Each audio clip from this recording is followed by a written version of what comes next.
Benjamin Franklin, printer, scientist, author, statesman. He carries many titles, but perhaps he is most loved for his wit and wisdom found in Poor Richard's Almanac. He said, 3 may keep a secret if 2 of them are dead. Or sloth makes all things more difficult, but industry all easy. Laziness travels so slowly, Franklin said, that poverty soon overtakes him. As a lifelong learner, in 1743, Franklin founded the American Philosophical Society. It remains the oldest learned society in the United States. Franklin Institute, founded in honor of America's first scientist, is one of America's oldest and premier centers of science education. The oversized statue in the rotunda reminds us of Franklin's larger-than-life impact on society. He abhorred laziness and was committed to diligence. You can almost hear his gravelly voice speaking. Dost thou love life? Then do not squander time, for that's the stuff life is made of.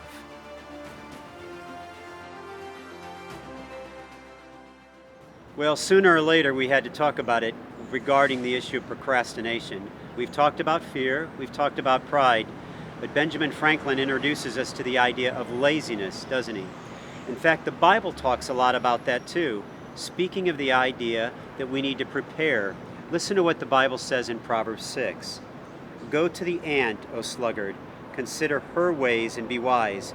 Without having any chief, officer, or ruler, she prepares her bread in summer and gathers her food in harvest. There's 2 things that the ant is commended for: that she prepares, that's in advance, and that she gathers. She finishes the task. She goes all the way through to the end. As procrastinators, we tend to not get started. We tend not to prepare, and sometimes we just keep pushing off the end of a project as well. There's a wonderful passage in the book of Genesis that speaks to the issue of preparation. I'd like to take you there now. In fact, in the book of Genesis, we read the story of Joseph. He was sold into slavery, yet he rises to the second most important position in the most powerful nation in the world at the time. That's remarkable. From slavery to the second most powerful person in the world.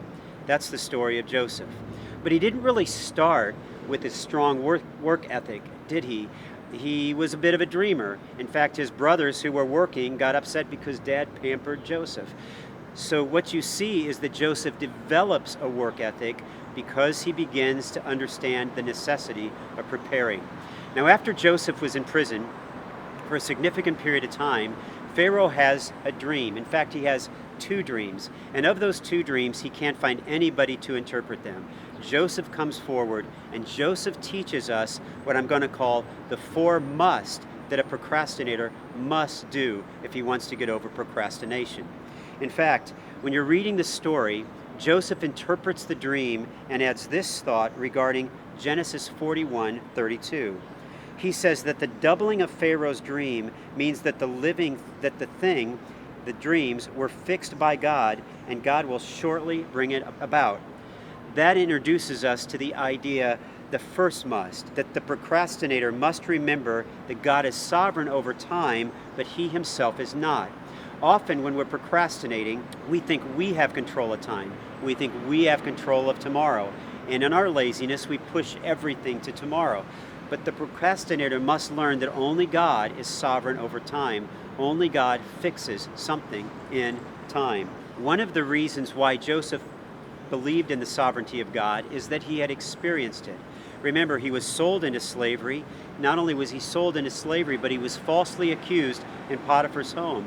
And then he spent years in prison.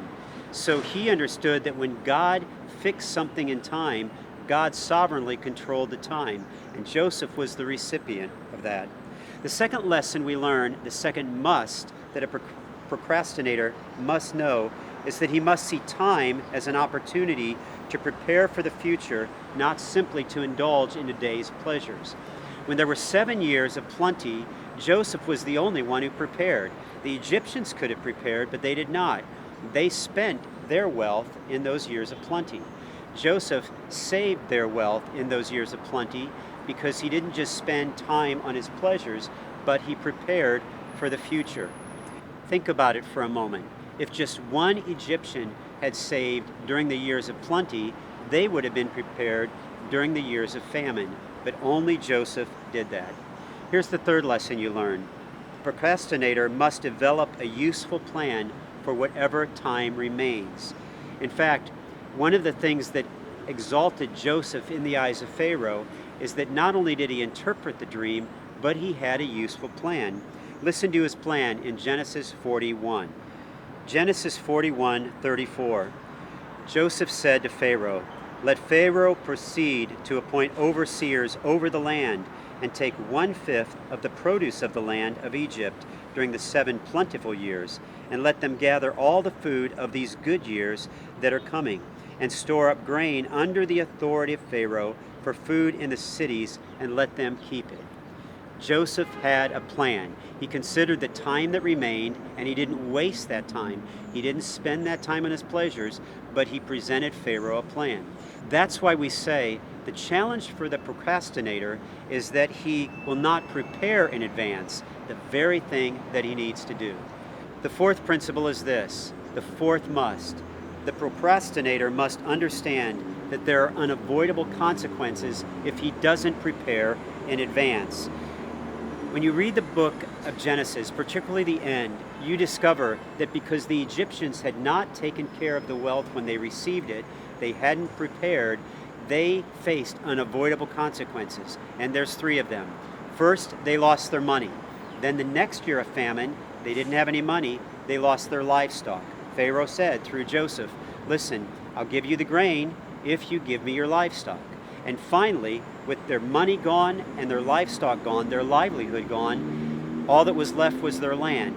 And Joseph said to the people of Egypt, "Listen, go ahead and give us your land and we'll give you the grain."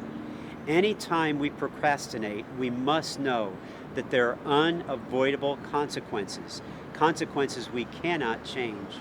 Think about this. If you've struggled with procrastination, there's a very good chance you were not preparing in advance. You've fallen into the Egyptian category and not the Joseph category. I want to encourage you in that Bible story to consider that you're preparing well. Remember, the ant that we were to learn from prepared in advance and gathered in the harvest season. From beginning to end, they didn't procrastinate. Take a moment and head to your small groups. And as you go to those groups, speak openly about the struggles you might have with laziness. Perhaps you put a lot of hours in at work, but where it's hard to do the home projects or time with family, you don't spend the time. I want you to think about the areas in your life you're lazy. Don't let yourself off the hook just because you're getting some aspects of your life well without procrastinating. And I'll be back in a moment to wrap it up.